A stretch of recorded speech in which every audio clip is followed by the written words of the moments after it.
ආයුබෝවන්. අද අපි කතා කරන්න යන්නේ ශත වර්ෂයකටත් වඩා දිග අරගල බලාපොරොත්තු සහ අවසානයේ ජයග්‍රහණයෙන් පිරුණු කතාවක් ගැන. මේ තමයි ශ්‍රී ලංකාව බ්‍රිතාන්‍ය අධිරාජ්‍යයේ ග්‍රහණයෙන් මිදිලා ස්වෛරී දේශයක් විදිහට නැගී විස්මිත ගමන. මේ පේන මැකිගිය කොඩිය නිකම් රෙදි කෑල්ලක් නෙවෙයි.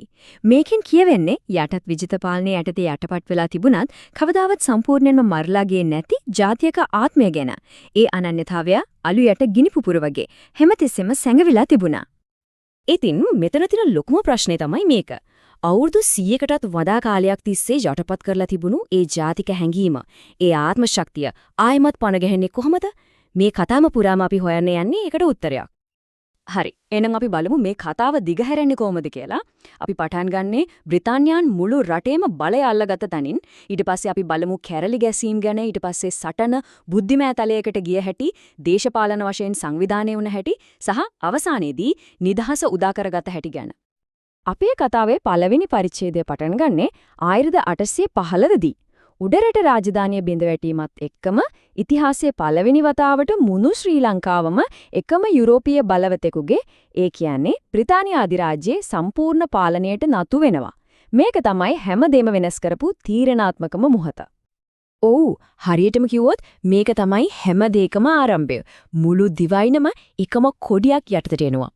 මේ මොහොතේ ඉඳලා තමයි ඊළඟට එන හැම ප්‍රතිරෝධයකටම හැම අරගලයකටම අඩිතාලම වැටෙන්නේ.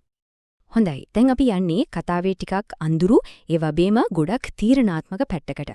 යටත් විචිත පාලනයට එරෙහිව නැගුණු පළවෙනි කිගුරුන් හඩවල්. ඒ කියන්නේ ලෝකයේ බලවත්ම අධිරාජ්‍යයකට එරෙහිව දියත්තුණු ලේවැකි සන්නද්ධ අරගල ගැන. බලන්න. බ්‍රිතාන්‍ය පාලනය අතට අරගෙන අවුරුදු 3ක් යන්නත් කලින් 1918 දී ඌවවෙල්ලෙන් මහ කැරැල්ලක් පටන් ගන්නවා. ඊට පස්සේ 1948 දී මාතලෙන් තවත් විශාල කැරැල්ලක්. මේවා නිකම් පොඩි ගැටුම් නෙවෙයි. බ්‍රිතාන්‍ය පාලනය මුලින්ම දෙදරවපු දැවැන්ත අභියෝග. බ්‍රිතාන්‍යයන්ගේ ප්‍රතිචාරය කොයි වගේද? ඒක වචනෙන් කියනම නම් අතිශය දරුණුයි. ඔවුන් අනුගමනය කළේ බිම් පාලු කිරීමේ ප්‍රතිපත්තියක්. ඒ කියන්නේ සම්පූර්ණ විනාශය. ගම්පිටින් ගිනි තිබ්බා, වගාවන් නැති කරා, යුද නීතිය දාලා කැරලිකරුවන්ට කිසිම සමාවක් නැතුව මරණ දඬුවම දුන්නා. මේකෙන් අපිට තේරුම් ගන්න පුළුවන් මේ අරගලයේ කොයිතරම් බිහිසුණු එකක්ද කියලා. ඇයි එකපාරටම 1846 දී මිනිස්සු නැගිට්ටේ? හේතුව තමයි ටොරින්ටන් ආණ්ඩුකාරවරයා ගෙනාපු දරා ගන්න බැරි බදු මාලාව. හිතන්නකෝ, තමන්ගේ තුවක්කුවට කඩේට විතරක් නෙමෙයි, ගෙදර ඉන්න බල්ලටත් බදු ගෙවන්න උනා. ඒ මදිවට පාරවල් හදන්න බරෙන් වැඩ ගත්තා. ඉතින් මේ පීඩනය ඉවසන්න බැරිම තර තමයි ජනතාව නැගී සිටියේ. හරි, තුවක්කුවෙන් දිනන්න බැරි වුණාම සටන අලුත් පැත්තකට හැරුණා. දැන් යුද පිටියේ තිබුණේ කඳුකරේවත් වෙල්යායකත් නෙවෙයි. ඒක තිබුණේ මිනිසුන්ගේ හිත ඇතුලේ. ඒ තමයි අපේම අනන්‍යතාවය, අපේ උරුමේ නැවත ගොඩනැගීමේ බුද්ධිමය සටන. තුවක්කුව නිහඬ තැන පෑනයි, වචනයි, අදහසයි තමයි සටන අතට ගත්තේ. මේ සටන ඊටත් වඩා ගැඹුරුයි. මොකද මේකෙන් උත්සාහ කළේ යටත් විජිත පාලනය නිසා යටත්පත් වෙලා ගිය අපේම භාෂාවට, ආගමට, සංස්කෘතියට නැවත පණ දෙන්න. මේ අලුත් සටනේ එක ප්‍රධාන චරිතයක් තමයි ආරුමුග නාවලතුමා. එතුමා තේරුම් ගත්ත යටත් විජිත අධ්‍යාපන ක්‍රමයෙන් අපේ උරුමයේ ටිකෙන් ටික මකා දමන බව. ඒකට පිළියමක් විදිහට දෙමළ භාෂාව සහ හින්දු සංස්කෘතිය මුල් කරගත්තු පාසල් පද්ධතියක්ම එටි කළා. හැබැයි මේක එක ප්‍රජාවකට විතරක් සීමා වුණු දෙයක් නෙවෙයි. මේක මුළු රටේම ඇතිවුණු පුනර්ජීවනයක්. බලන්න, බෞද්ධ ප්‍රබෝධයට අනගාരിക ධර්මපාලතුමා නායකත්වය දෙනවා. හින්දු පුනර්ජීවනයේට පොන්නම්බලම් සහෝදරවරු එකතු වෙනවා. මුස්ලිම් ප්‍රජාවගේ අධ්‍යාපනය වෙනුවෙන් සිද්ධි ලෙබ්බේ සහ ටීබී ජයා මැතිතුමන්ලා නැගී සිටිනවා. මේකෙන් පේන්නේ හැම ප්‍රජාවක්ම තමන්ගේ අනන්‍යතාවය රැකගන්න එකට වැඩ කරපු හැටි. මේ විදිහට සංස්කෘතික වශයෙන් ලැබුණු ආත්ම ශක්තිය කෙලින්ම පාර කැපුවා ඊළඟ අධියරට. ඒ තමයි සංවිධානාත්මක දේශපාලනය. දැන් ඉල්ලීම වුණේ සංස්කෘතික නිදහස විතරක් නෙවෙයි, රට පාලනය කරන්න දේශපාලන බලය. ඉතින් මේ අලුත් සටනේ ආයුධය වුණේ මොකද්ද? ඒ තමයි දේශපාලන පක්ෂ. තනිව සටන් කරනව වෙනුවට සංවිධානය වෙලා විධිමත් දේශපාලන ව්‍යුහයක් හරහා බලය ඉල්ලන්න සාකච්ඡා කරන්න පටන් ගත්තා.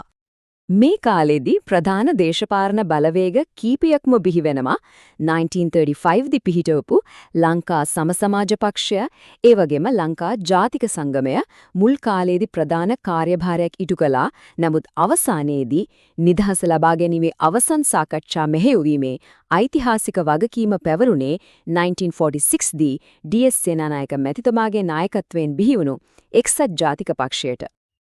දැන් තමයි අපි එන්නේ මේ මුළු කතාවම උච්චතම අවස්ථාවට.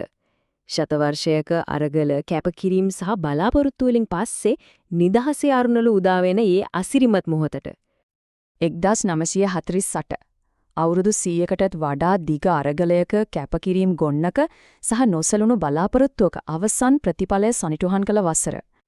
ඉතින් මේ 1948 නිදහස කියන එකෙන් ඇත්තටම වෙනස් වුණේ මොනවද? අපි බලමු. බ්‍රිතාන්‍ය ආණ්ඩුකාරයෙක් පාලනය කරපු රට අපේම නියෝජිතයන් ඉන්න පාර්ලිමේන්තුවකින් පාලනය වෙන රටක් වුණා. ලන්ඩන් වලින් හදපු නීති වෙනුවට අපිටම අපේ නීති හදාගන්න ස්වෛරීබදය ලැබුණා. බ්‍රිතාන්‍ය කිරීටයේ යටත් විජිතයක් ස්වාධීන රාජ්‍යයක් බවට පත් වුණා. හැබැයි මෙතන අපි මතක තියාගන්න ඕන හරිම වැදගත් දෙයක් තියෙනවා. ඒ තමයි අපේ රට නිදහස දිනාගත්තේ තවත් ලේවැකි යුද්ධයකින් නෙවෙයි දේශපාලන සාකච්ඡා මාර්ගයෙන්. 1947 දී බ්‍රිතාන්‍යයේ එක්ක ආරක්ෂක සහ විදේශ කටයුතු ගැන ගිවිසුම් අත්සන් කරලා සාමකාමීව තමයි බලයේ මාරුව සිද්ධ වුනේ. ඉතින් නිදහස දිනාගත්තා. ඒත් ඒක ගමනේ අවසානය නෙවෙයි. ඇත්තටම ඒක තමයි සැබෑ ගමනේ ආරම්භය. එක්සත් ශක්තිමත් ජාතියක් ගොඩනැගීමේ අභියෝගය පටන් ගත්තා විතරයි. ඉතින් ඊළඟට එන අභියෝග මොනව වෙන්න පුළුවන්ද? ඒක තවත් දිග කතාවක්.